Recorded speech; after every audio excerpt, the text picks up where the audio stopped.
भाग्य का लिखा एक राजकुमारी की अद्भुत कहानी। भाग्य का लिखा अद्भुत कहानी। राजकुमारी एक दिन अपनी सहेलियों के साथ शिकार पर चली गई। राजा को इस बात का बिल्कुल भी पता नहीं था। जब राजा ने देखा कि राजकुमारी नहीं है तो राजा ने पूछा कि राजकुमारी कहाँ चली गई।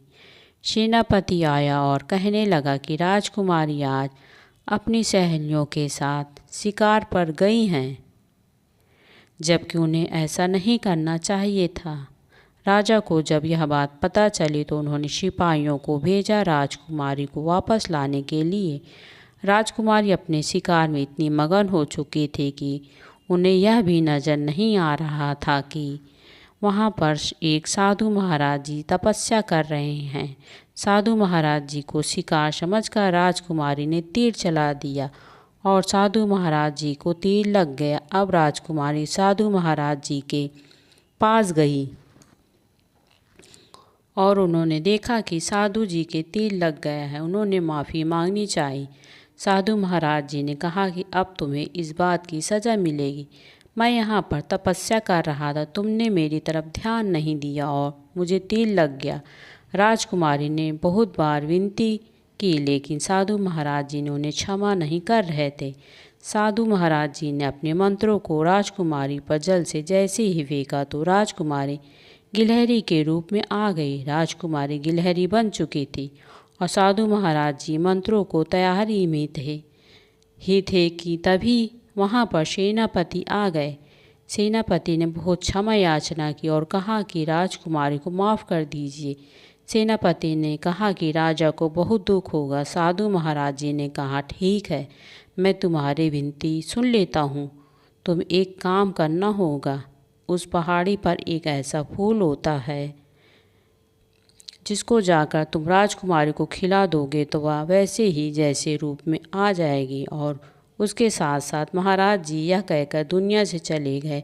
सेनापति भागते हुए राजा के पास गए, पूरी बात राजा को बताई। राजा को बड़ी चिंता होने लगी। राजा यही सोचने लगे कि भाग्य का लिखा कोई नहीं मिटा सकता, हमें उसके सामने झुकना पड़ता है। और वह उसी पहाड़ी पर अपने सैनिकों को भेजा जिससे उस फूल को प्राप्त कर सके, लेकिन कोई भी सैनिक वहां से वापस नहीं आया। राजा को कुछ समझ में नहीं आ रहा था।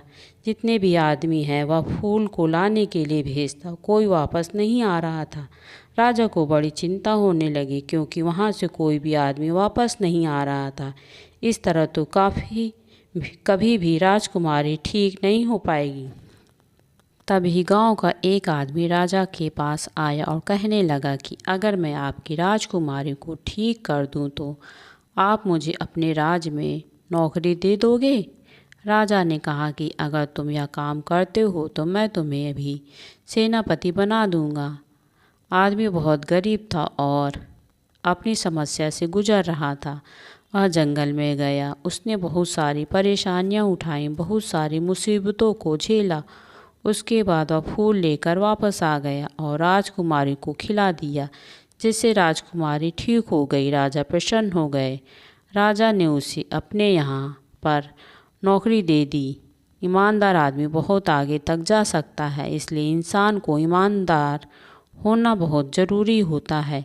राजा को यह बात पता थी, इसलिए राजा ने राजकुमारी का विवाह उसके साथ कर दिया। हमें अपने जीवन में ईमानदारी के साथ सभी काम करने चाहिए। हमारी ईमानदारी एक दिन हमें कामयाबी तक पहुंचा देती है। अगर आपको यह कहानी भाग्य का लिखा अद्भुत कहानी पसंद आई हो तो आप इसे शेयर कर सकते हैं और कमेंट करके हमें भी बता सकते हैं।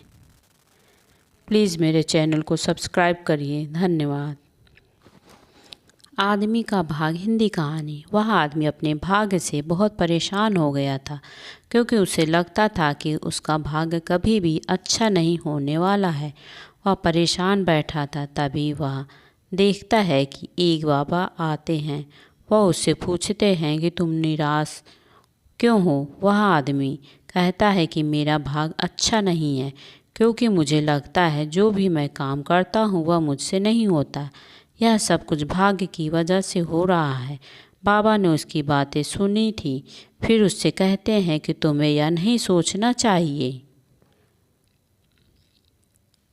क्योंकि हम अपना भाग स्वयं ही बनाते हैं। अगर हम अच्छा काम करते हैं तो वह भी अच्छा हो सकता है। बाबा कहते हैं कि मुझे लगता है कि जीवन में तुमने कभी भी कोई अच्छा काम नहीं किया है, इसलिए तुम्हारे साथ यह सब कुछ हो रहा है। वह आदमी याद करता उससे अभी तक कितनी गलतियां हुई हैं। आज तक उसने किसी का कोई भी भलाई नहीं किया है, बल्कि दूसरों का बहुत नुकसान किया है, जिसकी वजह से यह सब कुछ हो रहा है। वह आदमी समझ जाता है कि उसका भाग साथ क्यों नहीं दे रहा है।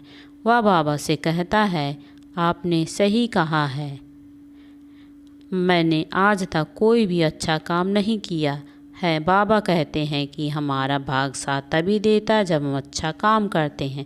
तुम्हें भी अच्छा काम करना चाहिए, जीवन में सभी की मदद करनी चाहिए। अगर तुम यह सब कुछ करते हो तो तुम्हारा भाग तुम्हारे पास ही होगा। वह आदमी सब कुछ समझ जाता है। उसके बाद वह कुछ भी ऐसा नहीं करता जिससे किसी को कोई भी तकलीफ़ हो। जीवन में हमेशा अच्छे काम करें, यह सब कुछ आपके काम आ सकते हैं। इसी तरह हम अपने जीवन को सफल बना सकते हैं। धन्यवाद।